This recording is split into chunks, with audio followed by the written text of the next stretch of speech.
Hello and welcome to another episode of Trash to Track. In this episode we're going to be looking at this Replica Railways Pannier tank that's been sent in for repair by a chap called Mike.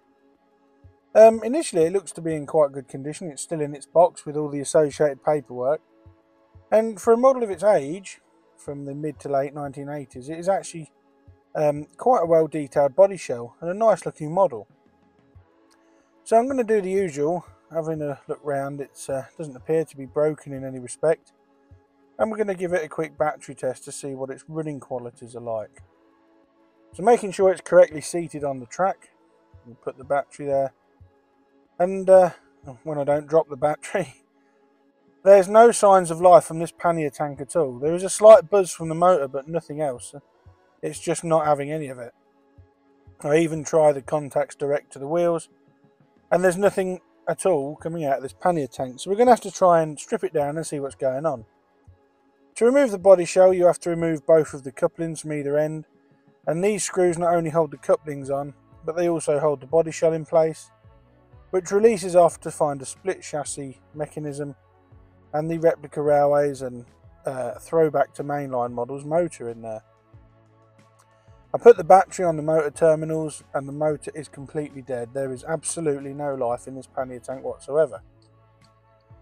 So I'm going to remove the chassis base plate. Removing these two screws here will allow the wheel sets to drop out. I'm hoping that these haven't got the dreaded split axle problem that split chassis locos have. But to my relief, the axles actually look to be in very good condition, as does the wheel set in its entirety. So the motor is absolutely seized solid. I can't even turn it over with finger pressure. So I'm going to have to completely strip this model down and give it a thorough cleaning and just hope that the motor is not too badly burnt out. Otherwise this pannier tank's it's going to be bound for Barry Scrapyard. To split the two sides of the chassis you have to remove those two screws there, and also these two silver screws that screw into the back of the motor, as just removing the two black screws will not allow the chassis to be separated. Removing these 4 screws allows the chassis to be pulled apart. The weight has also got 2 screws in it, and once apart you can see there's the motor and the cog mechanism, and like I said, that weight there also fits in. These cogs are coated in an extremely thick layer of green grease which has almost solidified, so this may be the reason why the motor is seized up. So I removed the motor by releasing the other 2 screws, but even though the motor is now released, it's still not turning over. There's no life in this whatsoever. So we've got no option but to totally disassemble this. And here I make an absolute rookie mistake. Without putting my finger on there, on the brush holder, by undoing this screw you can see that it flings out, and there, ping, one of the brush springs flew across the room. But as luck would have it, I actually located it first time. It hit the wall and was right by my feet, so I was very lucky. The brushes are also stuck in this model and they're not coming out very easily. Using a cotton bud and some meths, I'm going to try and scrub some of this horrible thick grease off this motor casing. This grease got everywhere and it was as sticky as syrup. It was absolutely disgusting. So releasing the other brush and spring there, I actually had my finger over the brush hole, so I learned from that first mistake. That brush actually came out relatively easily, and then removing the other screws, the motor comes apart, and to my surprise the commutator actually looks relatively clean. There are a couple of burn marks on the edge where the copper plates go, but other than that the commutator is clean. However, there is a lot of carbon build-up at the back of the motor block here where the bearing is. I mean, just look at that. That is grim. That is a combination of carbon build-up and that horrible thick grease.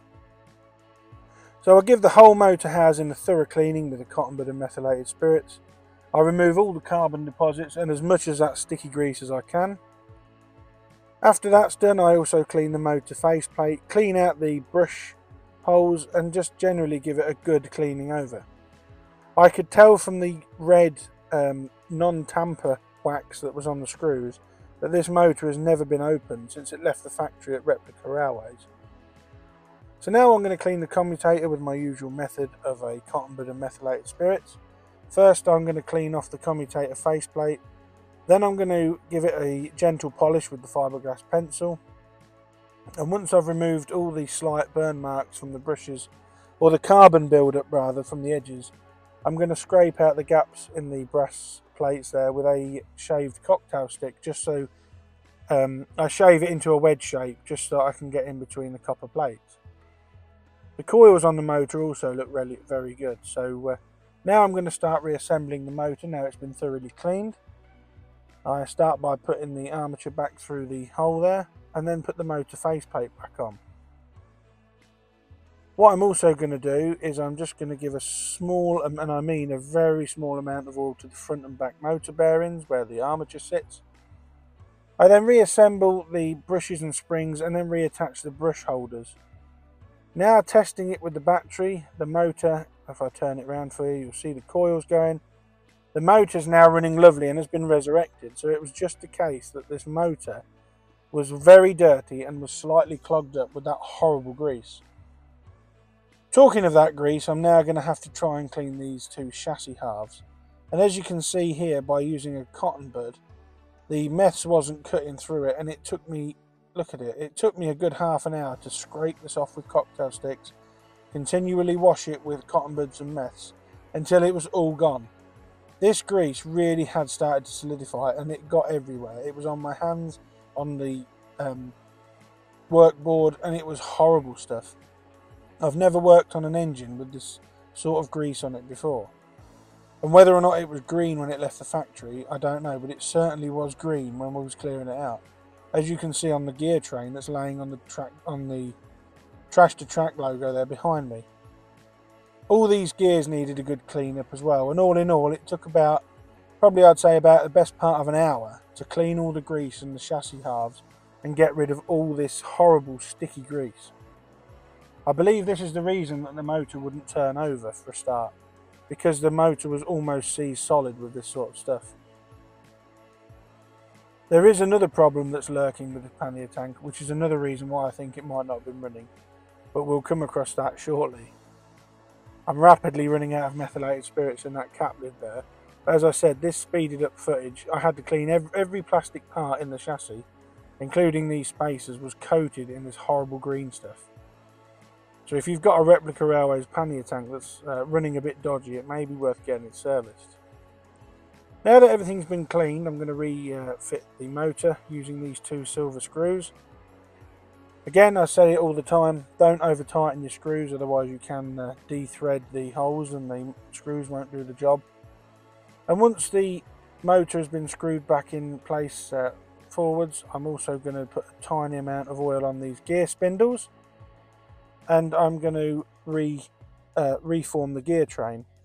There's a small cog that goes on first that transfers power to the axle, another small cog that fits over it, and the large cog engages with the worm gear on the motor and sits on there. And as you can see now, with finger pressure, that motor and the gear train turn, whereas before it was absolutely solid and wouldn't move. Once that's all done, I'm going to just put a small amount of fresh silicone grease on these gears. This is important as the plastic gears on the metal spindles will wear, and this grease is nowhere near like the stuff we took off it. But the method, it looks like I'm putting quite a lot on here, but I actually spread it through, and less is more. It looks a lot when it's all in one heap, but once it's gone through the entire drivetrain, the gear surfaces are coated, and then I'll wipe away any excess before fitting the wheels. The next job is to put in the plastic spacers the correct way up. Then the motor weight there, that goes in with its spacers, and then the other half of the chassis is placed over them and engage all of the plastic clips. Ensure that the holes line up in the back of the motor, and then you can reapply the screws we took out, and the motor and chassis has been fully cleaned, fully serviced, and hopefully once all these screws are back in, it will be fully working. The two black screws in the chassis actually go into plastic holders. So now I'm holding that with a screwdriver. You can see when I apply the battery terminals to each half of the chassis, the gear train is spinning lovely there, which means that the chassis is been correctly rebuilt and properly cleaned. Now these parts of the wheels on these axle stubs, these transfer the power from the track to the chassis, and these all needed a good clean, especially the axle where the gear was, as this also had a liberal coating of that horrible grease. So it turns out that this model was probably just seized up. Once the axles had all been cleaned, I got the chassis base plate and cleaned all that off again with a cotton bud and methylated spirits, just to remove all the old grease and grime that had built up on this over the years. So now I put the wheels back in and give it a test before putting the base plate on, and there's nothing. The motor's now not turning again. But when I lift that rear axle out, the motor turned. When I dropped the axle back in, the motor wouldn't. The rear axle was causing a short circuit. And it's now that I realise that the actual axle on the back where the cog has actually split. So the other two axles were fine, but what I'm going to do here is I'm going to clean off all that grease and lubrication we just applied and make sure it's bone dry, and then I'm going to fix the axle in place with a liberal amount of Loctite super glue. Now I glue one side in first and let that fully harden. Then I put the wheels back in the chassis to align the wheels to make sure that the quartering is correct. Put some more super glue in the hole on the other side of that plastic axle, and then very carefully line the wheels up to make sure that the quartering is correct. If the quartering is not correct and you glue it in place, the wheel set is scrap and I'll have to buy some spares. But gentle working and practice over time proves that now the glue has gone solid, and this was left overnight, I've got the quartering correct, and also by gluing the axles back into the proper place, you can see there that they turned, and that's cured the short circuit. With the axle splitting, it was allowing the two axle ends to touch within the gear, which was what was causing the short and could have been led to why this model wouldn't run, as well as all that solidified grease. So now it's on the track test. With the battery, you can see that the chassis is running nicely, albeit a bit slowly because the battery is starting to drain. So I connect the chassis up to some controller leads, and I give the wheels a good cleaning initially with the fiberglass pencil, and then follow that up with polishing with a cotton bud and mess again, as you're all very well familiar by now. Once the wheels are fully cleaned, that's the chassis all done, and you can see there just how shiny those wheels are. I'm going to look at the body shell, and this really doesn't need anything doing to it. This is almost mint condition, so I give it a good dusting over. And like I said, there's some nice detail on this model considering its age. And I refit the chassis to the body, refit the couplings either end with the small screws, and that reattaches the body shell to the chassis as well. And we've just about rebuilt this seized up non-running pannier tank back to running order. Now that the body shell has been reattached, I'm just going to give it one final battery test just to make sure that everything is still working as it should. And I'm really happy with how this quirky little tank engine has come out. You can see here in this still picture the detail I mentioned about these models. They really are rather nice for their age. If you've got an engine you'd like to see featured on a future episode of Trash to Track, please email me at the email address you can see on screen now, and we can look into getting it sent over, and it may feature in an episode all of its own. I'll leave you now with some shots of the pannier tank running around my son's layout again, as it's DC only, and I'll catch you again in the next video. Thanks for watching Trash to Track. Please like, share and subscribe, and I'll catch you in the next one. Bye for now.